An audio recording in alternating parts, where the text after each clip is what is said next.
Vamos a meternos entonces en lo que es la sintaxis léxica formalmente. La sintaxis léxica, dijimos como antes, que se trata de cómo analizar las cadenas de caracteres que se van a formar y que van a constituir los símbolos de un lenguaje de programación. Cadenas de caracteres en los lenguajes de programación hay muchísimas. Por ejemplo, vamos a tener cadenas para las palabras reservadas que tienen un formato fijo. Por ejemplo, la cadena int es esa única posibilidad de combinación de caracteres, for, while y así.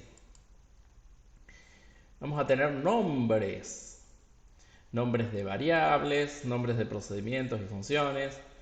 Esas cadenas van a ser variables porque van a poder tener distintos caracteres que representen letras o números.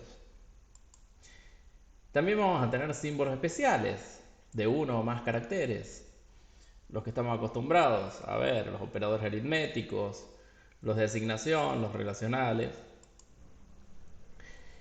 Vamos a tener literales o constantes numéricas, por ejemplo, un número cualquiera, entero o flotante,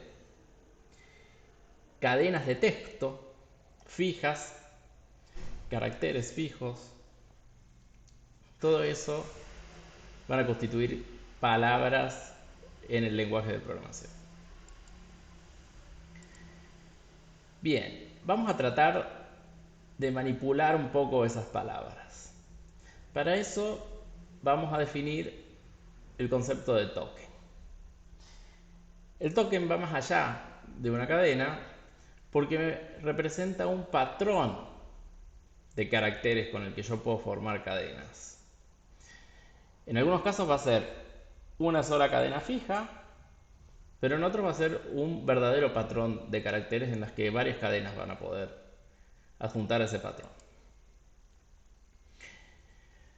Una cadena fija o una cadena concreta que se ajusta a determinado token, se dice que es un lexema de ese token. Algunos tokens van a tener un solo lexema, como el for o el int, y otros van a tener varios, casi un número infinito, como los nombres de las variables, que podemos utilizar cualquier nombre.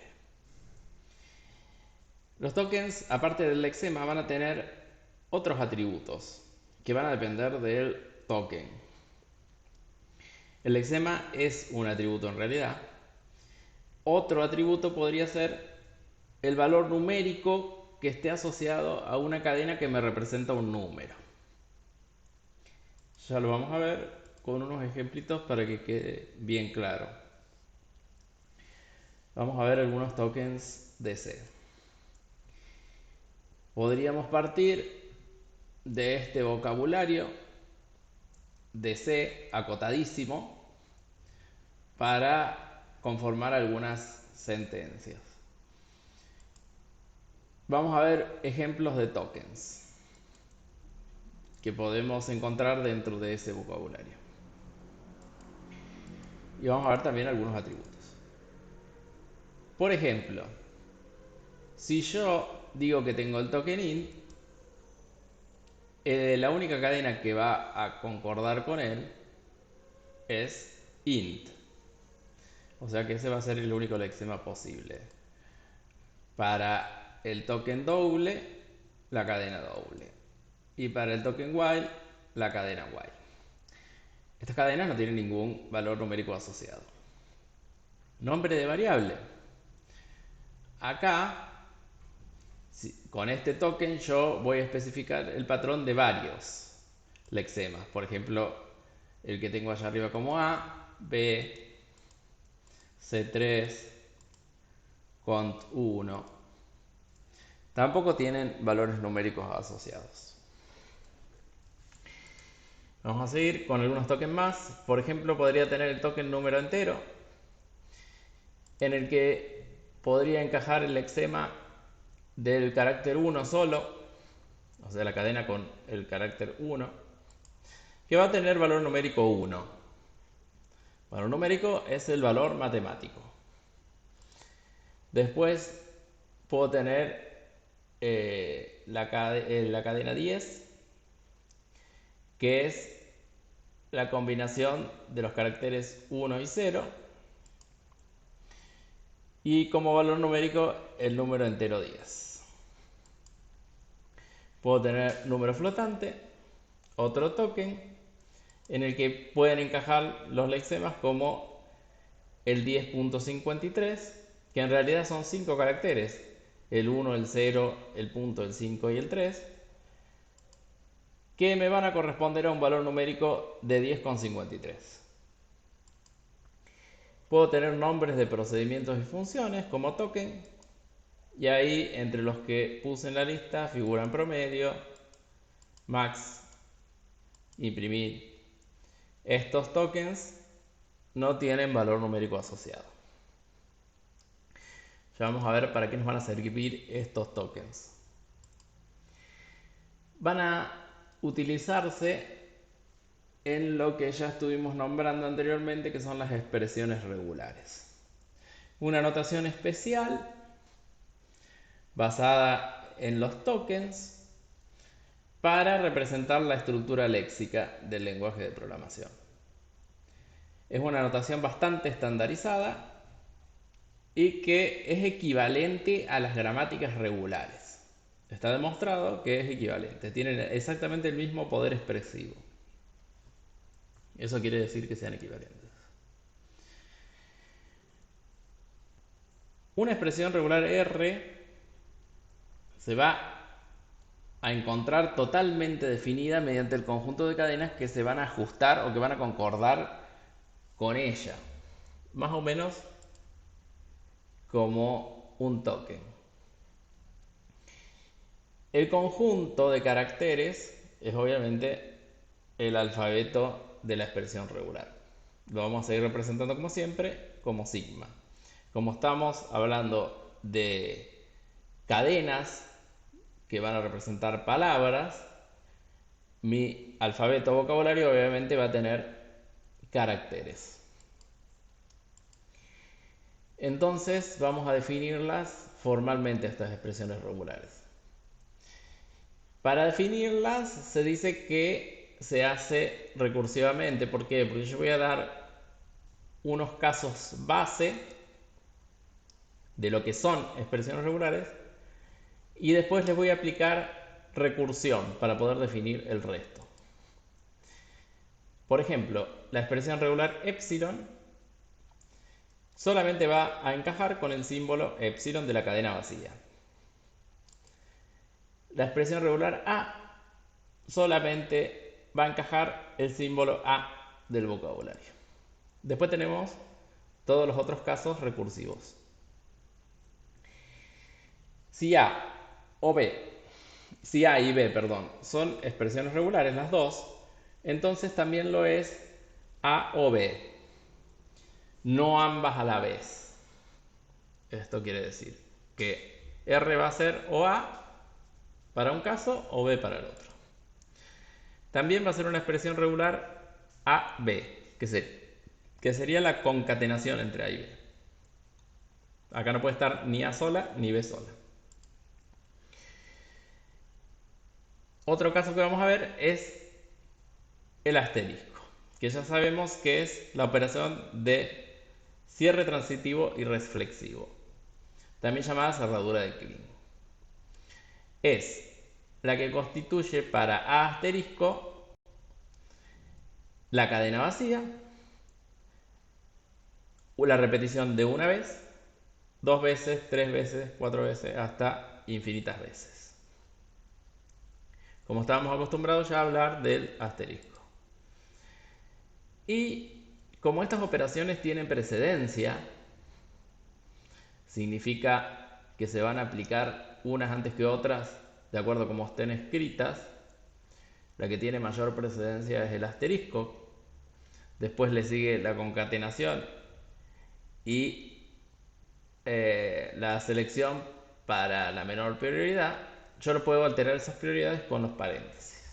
Entonces los paréntesis me van a permitir alterar prioridades. No forman parte del vocabulario los paréntesis.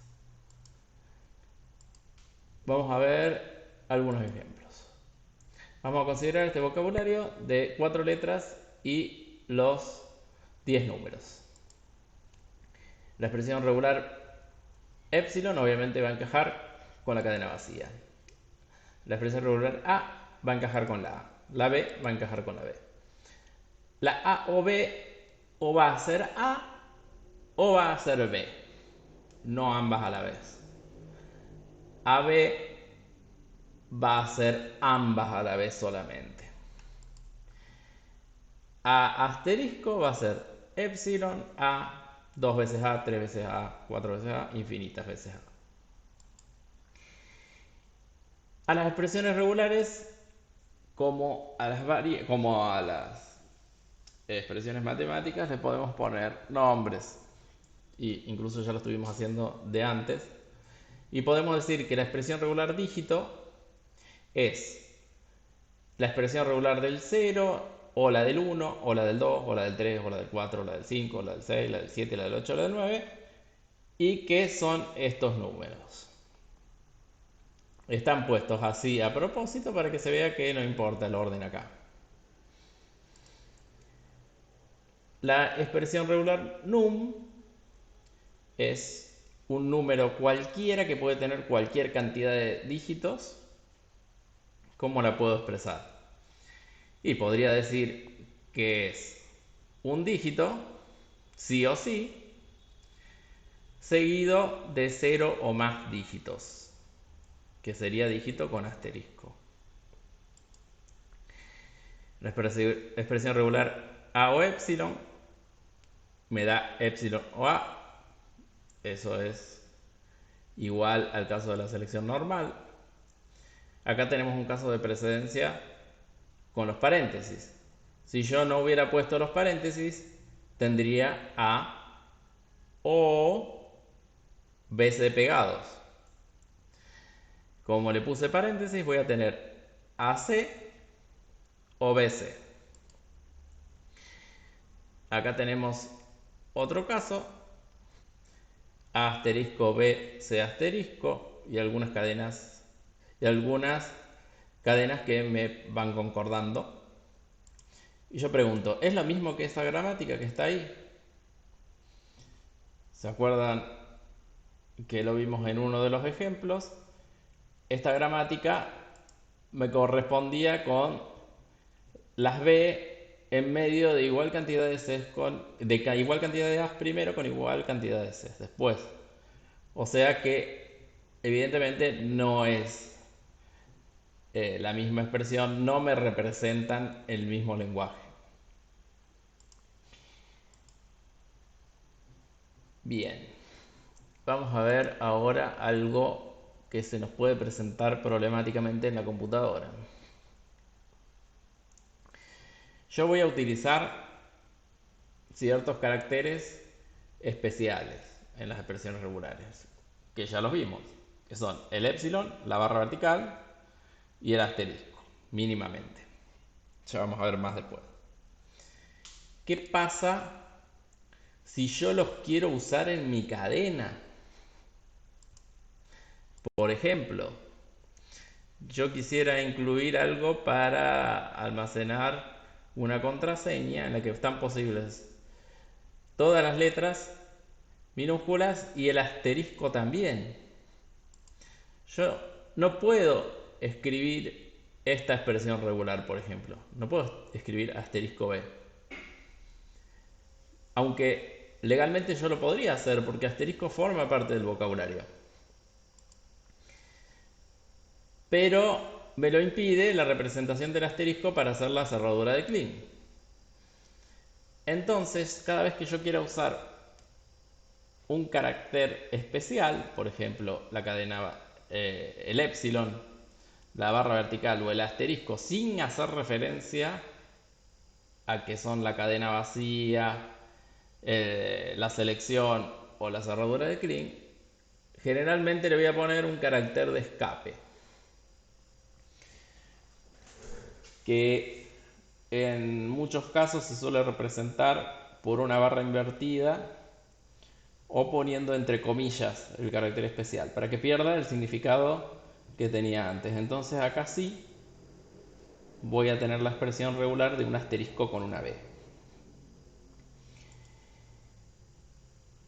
Como les decía antes, hay varios caracteres que van a tener ese significado especial. ¿Por qué? Porque hay más operaciones que se fueron agregando al conjunto de las que ya vimos antes, que constituyen las expresiones regulares básicas.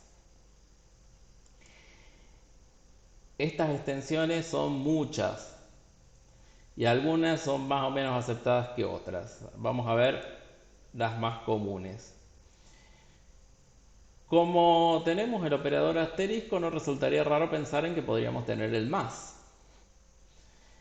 Y digamos que aceptamos la operación de cierre transitivo con eso. Es decir, si yo tengo A más, significa que voy a repetir A una, dos, tres o infinitas veces. Hay una expresión regular especial que es el punto. El punto me dice, podés encajar con cualquier carácter del alfabeto. Uno solo. Sí o sí. No puede ser ninguno. También voy a tener, o podría serme útil, una expresión regular para representar todo lo que no sea un determinado carácter. Por ejemplo, en ese caso, todo lo que no sea A dentro del vocabulario sigma. Un caso que se suele dar mucho en la práctica es si algo no aparece nunca o aparece como máximo una vez. Esto se materializó a través del operador signo de pregunta. Significa que yo le pongo el signo de pregunta a A, que A me puede aparecer 0 veces o una vez como máximo. Es decir, que eso es equivalente a epsilon A en una selección. Generalmente cuando hablamos de cadenas de caracteres y caracteres, tenemos un grupo de caracteres que se pueden ordenar, como las letras y los números. Habrá otros caracteres también que son ordenables. Entonces, para no escribir todo un rango completo, por ejemplo, de letras minúsculas, separadas todas por el operador de selección, yo puedo utilizar los corchetes. En los corchetes yo le pongo el límite inferior y el límite superior del rango. Entonces, si yo pongo entre corchetes AD, va a ser igual a A o B o C o D. También le puedo poner un guión en el medio, para que me quede claro qué es la separación entre A y D. Relacionada con esa, o más que todo relacionada con el asterisco y el más, a veces es simple o es efectivo expresar una repetición determinada cantidad de veces. Lo podemos hacer con llaves y poniendo el número de veces que queremos que se repita. Por ejemplo, si ponemos A y entre llaves 3, A se va a repetir exactamente 3 veces. Podemos hacer una base para decir de ahí a infinitas veces. Eso lo hacemos con una llave, el límite inferior de base, coma, nada. Esto me va a querer decir, por ejemplo, si yo pongo A entre llaves 3, A se va a repetir como mínimo 3 veces, puede ser 4, puede ser 5, infinitas. Y si quiero un rango definido de repeticiones, puedo poner entre llaves el límite inferior, el superior. Entonces A tiene que ocurrir exactamente en alguno de esos dos límites. Por ejemplo, si pusiera A 3,5, A puede ser 3 veces, puede ser 4 veces o puede ser 5 veces, nada más. Como antes, vamos a ver algunos ejemplitos.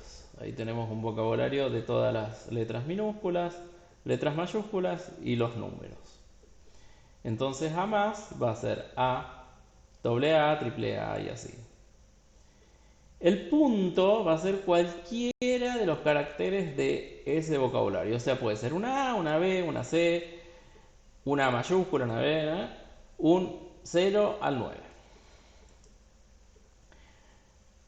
Si yo escribo no A, va a ser cualquier cosa del vocabulario menos la A. Si yo escribo A pregunta, o va a ser la cadena vacía o la A. Una sola vez. Como antes le podemos poner nombres. Por ejemplo, yo podría decir que las minúsculas es un rango que va de la A a la Z. Y lo puedo expresar con los corchetes. De forma más compacta. También podría expresar las mayúsculas. Podría expresar los dígitos. Y acá tenemos un ejemplo también del punto. A.B.C. Quiere decir que entre una A y una B yo puedo poner cualquier carácter. Y entre la B y la C puedo poner cualquier carácter, incluyendo los que estaban ahí en la lista. El operador del pregunta a veces es útil si queremos agregar un sufijo que esté o no esté. Por ejemplo, si yo pongo x2 pregunta, me va a incluir a x, porque no va a estar el 2, y me va a incluir a x2 si está el 2. Bien, como supimos expresar en forma de fórmula, una fórmula de un lenguaje formal me va a generar un conjunto de todas las instrucciones o sentencias que forman parte de ese lenguaje. Ese conjunto, que es el lenguaje, para una expresión regular va a consistir en todas las cadenas que podemos formar con el alfabeto, todas que van a coincidir con la expresión regular. Le podemos decir que encajan, que machean, etc. Fíjense cómo con las expresiones regulares podemos expresar un lenguaje infinito como el de los números binarios. Si yo tengo la expresión regular 0 o 1 y 0 o 1 asterisco, que es equivalente a decir 0 o 1 más, yo puedo representar todos los números binarios. ¿Por qué? Porque puedo representar el 0 o el 1 solos, el 0 con un 0 o un 1, el 1 con un 0 o un 1 y así sucesivamente. Infinita cantidad de veces. También podríamos tener acá otro ejemplo finito, que sería el lenguaje de las patentes de los autos en Argentina. Es bastante fácil de expresar con expresiones regulares.